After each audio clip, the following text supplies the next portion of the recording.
Olá pessoal, hoje no nosso bate-papo de literatura nós vamos falar do estilo barroco.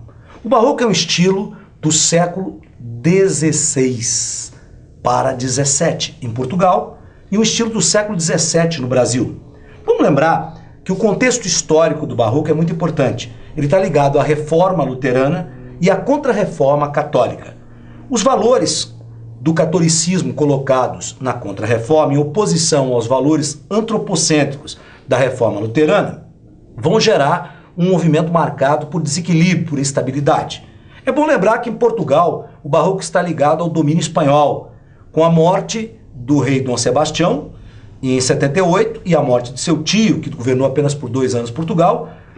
Filipe II de Espanha torna-se rei de Espanha, Portugal e colônias. E evidentemente, sendo um rei católico, ele vai propagar a contra-reforma e junto com ela a Inquisição e o Tribunal do Santo Ofício. Vamos então observar de que maneira se manifesta na arte barroca esse jogo de opostos da reforma e da contra-reforma. Observando esse quadro, o enterro do Conde de Orgaz, nós observamos que há um jogo de claro e escuro. A parte clara na parte superior da tela, como vocês estão vendo aí na imagem, e a parte escura, o inferior. A parte superior representa o céu, não é isso? A claridade, a luz e a salvação. A parte de baixo representa o mundo terreno, onde nós encontramos a presença de vários fidalgos espanhóis, nesse quadro de El Greco, e ainda a representação da morte do Conde de Orgaz. Qual é a salvação? A salvação é divina, é o plano superior, o plano espiritual. Dessa forma, o que a gente chega a concluir? Que o barroco é uma arte que procura propagar, ainda que teoricamente, os valores da contra-reforma, cujo objetivo principal é levar o homem de volta para Deus. Vamos então no nosso bate-papo. Vamos seguir por mais um quadro. Essa tela que vocês estão vendo, ela representa um vanitas. O que seria esse vanitas? O aspecto passageiro, vazio, né? Vão da vida, né? A vaidade humana é vazia. Então esse poema visual, como a gente pode retratá-lo, ele representa uma alegoria das vaidades humanas. Nós estamos vendo aí a seda, estamos vendo uma espada, estamos vendo aí a representação da vida que passa. No crânio, representando a morte, na lâmpada que acabou de apagar, cuja fumaça lentamente começa a subir, e ainda outros valores humanos, como a cultura, representada aí na música, representada na literatura. Então, estão presentes aí uma flauta, está presente aí uma corneta, está presente aí um livro. Senhores, a vida é vazia, a vida é passageira. Esse é o grande tema do barroco, né? O aspecto passageiro da existência humana. De que adianta a vaidade? Muito bem. No nosso bate-papo, então, agora nós vamos para as características do barroco. Você deve estar ligado. O barroco é uma arte cheia de altos e baixos, então ele não é uma arte tranquila, uma arte linear, uma arte em linha reta, como a arte clássica. É uma arte em zigue-zagues, sinuosa, né? Preferindo o labirinto. Dessa forma é uma arte marcada pela emoção, pelo exagero emocional, pela subjetividade, pelo total e completo desequilíbrio, causado pelo fato do barroco ser uma arte de contrastes. Contrasta o quê? O jogo de claro e de escuro. Vamos lembrar ainda que esse contraste é dado pela presença de uma ambiguidade. Existe a presença do elemento divino e do elemento humano, Deus e o homem. Isso gera a ideia de ambiguidade, ao mesmo tempo de dualidade. Como vocês vão observar aí, olha gente, o barroco, entretanto, ele consegue fundir esses elementos opostos. É aquilo que nós chamamos de fusionismo, céu e terra, luz e trevas, claro e escuro, né? Deus e o homem, o divino e o profano. Como vocês estão observando aí na tela, a fusão dos opostos. Vamos lembrar que é uma arte ainda marcada pelo exagero, né? Esse exagero é obtido na literatura basicamente através do ornamentalismo e rebuscamento, pelo uso excessivo de figuras de linguagem, né? As figuras de construção, as figuras de palavra, as figuras de pensamento, todas elas vão trazer para a gente um certo exagero. Então vamos lembrar, por exemplo, o constante uso das antíteses, das oposições de palavras, dos paradoxos, são oposições de ideias, né, criando um contrassenso absurdo. Vamos lembrar ainda a presença de metáforas cromáticas, abusando das cores, das formas, presença ainda da metonímia, da apóstrofe, do hipérbato, que é o exagero de expressão, típico do barroco, da hipérbole, que é a inversão sintática. Vocês vão se lembrar que no classicismo, na arte linear, evita-se a inversão sintática violenta. No barroco, usa-se e abusa-se dessa inversão sintática. Vamos lembrar então, como resumo temático do barroco, que é uma arte que tenta mostrar o homem em constante conflito. Conflito entre o quê? Entre o mundo espiritual e o mundo terreno. Entre os prazeres do espírito e os prazeres da carne. O homem fica dividido entre seguir o caminho de Deus Pai Todo-Poderoso ou o caminho mundano dos prazeres que a vida oferece. Tematicamente, o barroco é a arte do efêmero, ou seja, ele mostra que a vida é efêmera, que a vida é passageira.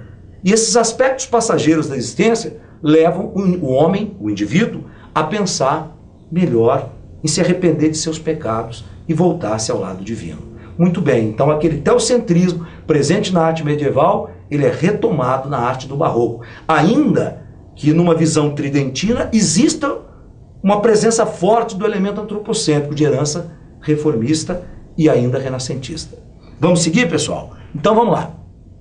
Vamos ver que o barroco é uma arte tão complexa que ele apresenta duas tendências, modos construtivos ou especificamente estilos do barroco: o cultismo e o conceptismo. O cultismo foi criado na Espanha por Luís de Góngora. Por isso pode ser chamado também de gongorismo. Para os poetas seguidores de Góngora, a arte poética deve se basear num jogo de imagens, num jogo de palavras, num excesso sensorial. É uma arte marcada por torneios sintáticos, né? E vamos chegar àquilo que a gente chama de exagero sensorial, excesso, cores, sons e formas em excesso. Bateu isso num texto, você já sabe, ele é cultista, pessoal. Se ele for conceptista, nós vamos ver que foi uma criação de Francisco de Quevedo, posso chamá-lo também de quevedismo. Ao contrário dos cultistas, os conceptistas, eles vão preferir uma arte mais voltada ao raciocínio, ao pensamento. Daí os torneios intelectuais, os jogos de ideias, os jogos de pensamentos, usando e abusando de uma argumentação antitética e ainda a presença constante das anáforas, que são repetições no início da unidade sintática, ou seja, se for em poesia, no início do verso, se for em prosa, pessoal, o caso do padre Antônio Vieira, vocês vão se lembrar, no início de cada período. Ok, pessoal? Então, se um é sensorial, o cultismo, o outro, o conceptismo, é uma arte intelectual, voltada ao raciocínio. Muito bem, vejamos aqui dois exemplos. Se nós pegarmos o poema da esquerda, né, de Gregório de Matos Guerra, nós vamos observar um típico exemplo de cultismo. Discreta e formosíssima Maria, enquanto estamos vendo a qualquer hora, em tuas faces a rosada aurora, em teus olhos e boca o sol e o dia, enquanto com gentil descortesia o ar que fresco a dona te namora, te espalha a rica dança voadora, quando vem passear-te pela fria. Goza da flor da mocidade, que o tempo trata toda ligeireza e imprime em toda a flor sua pisada. Ou não aguardes que a maduridade te converta essa flor, essa beleza, em terra, em cinza, em pó, em sombra, em nada.